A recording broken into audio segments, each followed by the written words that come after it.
campagne. Vous avez entendu Valérie Ayé, tête de liste Renaissance, qui compare Marine Le Pen à Daladier. Les mêmes mots, les mêmes arguments, les mêmes débats. Nous sommes à Munich en 1938. Je voulais interroger le politique et même le professeur de philosophie face à une telle phrase. Comment vous réagissez? Alors là, il faudrait plutôt un professeur d'histoire. Honnêtement, c'est tellement absurde.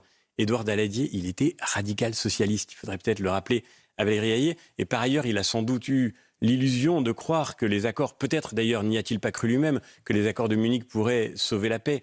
Mais le fait est que je ne crois pas qu'on puisse l'accuser d'avoir eu la moindre complicité envers le nazisme. Il y a une espèce, dans cette assimilation permanente, de superficialité totale.